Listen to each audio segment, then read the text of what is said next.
and let me just do a picture right here, is inside our digestive system,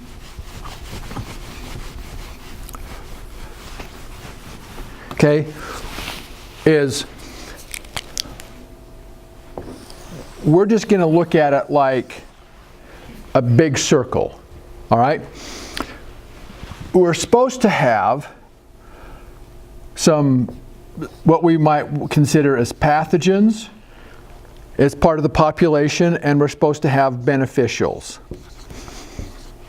as the major, massive part of the population. Okay?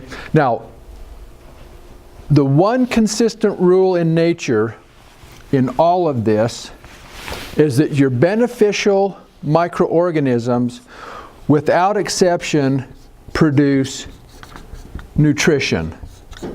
Everything that sustains life.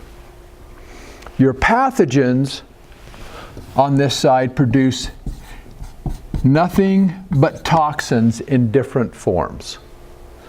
Alcohols, aldehydes, neurotoxins, all kinds of things come from the pathogens. And so if I start to shift and alter my populations, this determines what byproducts I get from each group. And celiacs, what happens, irritable bowel is the same thing, is the same type of irritation. If I'm eating foods that stimulate pathogens, I now begin to increase their ability to produce more and more of these, and I get less of these. Well, these toxins are destructive to your cell membranes. They're poison. So the lining that we have in our stomachs that protect us, that help us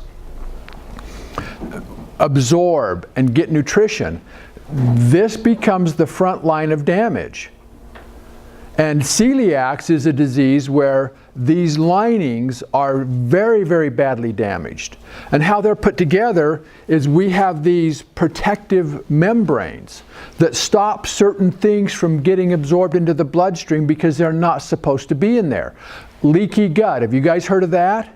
Okay, that's what happens when we destroy that lining and we stop the protective membranes from holding the stuff back. So that stuff, because there's a big broken sieve, gets put into our bloodstream, then the rest of our system has to deal with it. And that's how we end up with autoimmune diseases. And those kind of things is blood gets carrying these toxins and these compounds that aren't right into the system, and then we have the body attacking itself. Celiac disease is just, I've destroyed that part of my protective lining. And so I have this sensitivity to all kinds of things. Okay? And it's primarily produced in one of two ways. Something that we're eating isn't right, but more often than not, it's the production from the pathogens that produce those toxic byproducts that then damage the membrane. Once that's done, digestion, energy, immune system is all compromised. So why does it get better when I eat the gluten-free? Because what's happening is when you, in your case perhaps, how your current group of microbes is processing the grain is putting it into a form where you don't like it. Now, I'm not saying that there aren't people now who are purely gluten intolerant. There are.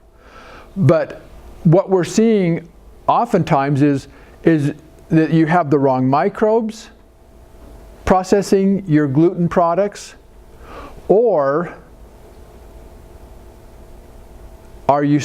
because we've elevated the gluten contents in our grains up and up and up, are we just not overloading some systems? Because we have done that in our grain. It's bred to have way more gluten content in it. Okay, the bakers like that. They like fluffy rolls and fluffy bread and fluffy donuts. Can it be repaired? You said once it's Sure. destroyed. Absolutely. Your body is incredibly brilliant. It has its own repair mechanisms. The thing is you just have to stop the damage and/or and you have to change the biology. Now, what the medical industry would like to see you on is a pharmaceutical supplement for the next 40 years, because it's very profitable. However, God didn't design people that way. Our body has this incredible intelligence. We just can't work against it. Not from poor food, environmental toxins, and because any microbial system, if I want to put in the wrong kind of foods, I can shift these populations back and forth in a huge way. Our human population doesn't, as a whole, have good gut microflora. You look at the number of pharmaceuticals most people are on, it's huge. It's like, how does this stuff not kill you? Well, it just doesn't kill you quickly, it will kill you slowly. So the problem is instead of looking at what I'm eating and what my gut microflora is doing, I'm going to synthetically come in, force a gene to do something else, and I'm going to live with all the side effects. And it's one way of doing it, but it's not the right way to approach it if you want to cure the problem. You can come back and look at, why am I sick? Or why something happens versus what is, now I'm starting to spell like Dave. Oh my gosh.